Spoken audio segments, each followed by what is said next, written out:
We're learning more today about Toronto's plans surrounding the 2026 FIFA World Cup. Mark McAllister joins us from City Hall, where Mayor Olivia Chow just provided an update on how she will deliver the games. Mark, what did the mayor reveal today?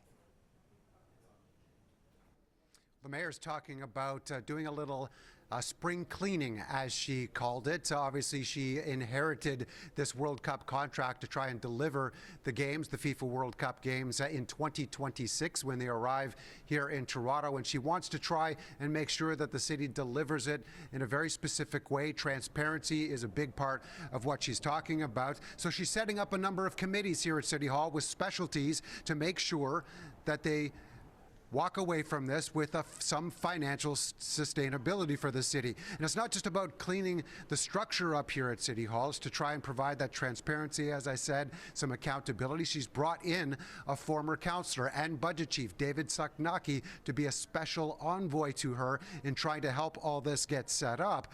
This comes, of course, after realizing that the cost of the games at this point is ballooned from $300 million to $380 million. And there's an admission, it could end up being more. It would provide a firm structure. If we don't have a structure, it's hard for people to participate. And the games is for all of us, not just mayor, not just councillors, but all of Toronto. And each councillor represent an area and a diversity of skills, and we need all the skills that we have named here, whether it's to fundraise, to find donations, or to keep the expenditure tightly controlled, or the environmental, human rights, all of that. It is critically important that the game is not just exciting, but it's also done well. I will say that it's a real concern. It's also a driver for what we're trying to do. At the same time, there's a recognition that, as I said before, we don't know how much our lunch is going to cost tomorrow.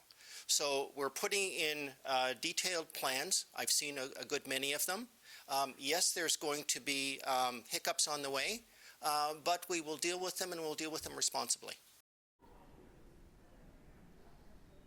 Leave it to a former politician from here at City Hall who's no longer here in that capacity to give us a dose of reality. We do know that at this point, of that $380 million, the province is on board for paying a portion of that. Mayor Chow has said that she hopes that the federal government does step forward and provide at least a third of the costs as well at this point. Today is a city council day. They're going to be debating the matter, and obviously everybody on the floor is going to have some sort of opinion on how to go about delivering this and make sure it's done so in a fiscally responsible way. Sounds like we're expecting a bunch of updates at a City Hall today. Thanks for that, Mark.